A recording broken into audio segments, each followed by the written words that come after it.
Not always a good idea. Walk in your father's steps if he's heading for recall. Maybe not the best idea. Do as he says. Maybe you should learn how to hold your tongue. Oh.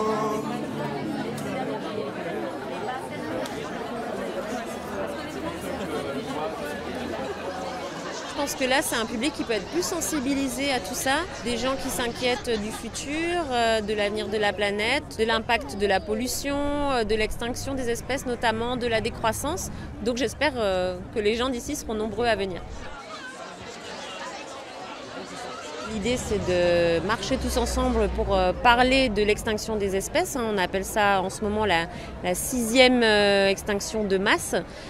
Pourquoi pour nous c'est important? C'est parce que cette extinction, elle est principalement due à l'activité humaine et les chiffres sont complètement hallucinants. L'idée, c'est d'éveiller les consciences, d'informer les gens surtout. Parce que parfois, il y a des chiffres qui viennent d'études très scientifiques, mais là, pour nous, le grand public, c'est important qu'il soit au courant et qu'il puisse agir à sa manière.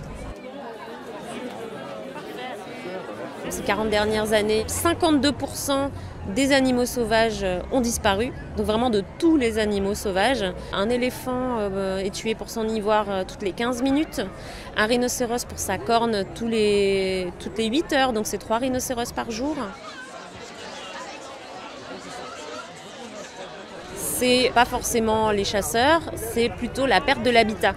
Donc qui dit perte d'habitat, c'est essentiellement à cause de toutes les activités humaines. Donc c'est évidemment l'industrie, la construction de routes, mais c'est aussi l'élevage, l'agriculture qui prend énormément de place et qui empiète sur les habitats sauvages et du coup sur les modes de vie des animaux.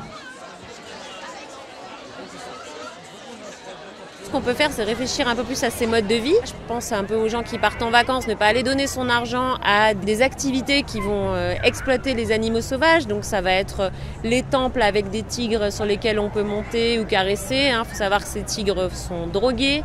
Pareil pour les lions, on ne va pas caresser des bébés animaux parce que ça veut dire que quand ils seront grands et trop difficiles à gérer, ils vont partir chez les chasseurs. Monter sur un éléphant, c'est beaucoup de souffrance. Ils ont des méthodes de dressage pour les dresser à portée des humains qui sont très très dures.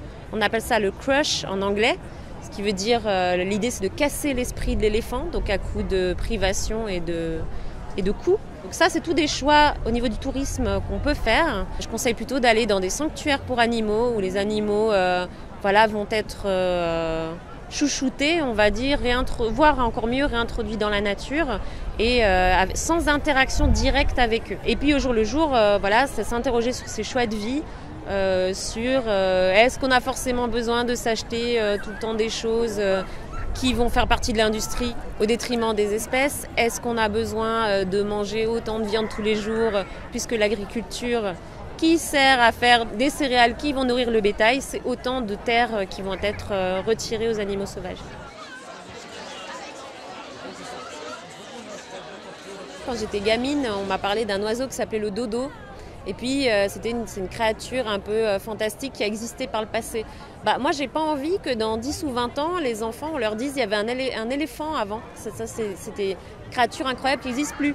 Pareil pour les girafes. Les girafes sont en train de s'éteindre tout doucement. On appelle ça une extinction silencieuse. C'est pour ça qu'il faut venir marcher, notamment avec des enfants, les faire participer, les sensibiliser à tout ça, pour montrer aussi au gouvernement que le grand public en a quelque chose à faire de ces êtres, qu'il est temps peut-être d'améliorer les lois dans certains pays, puisque les crimes environnementaux, pour l'instant, sont très peu punis, on va dire.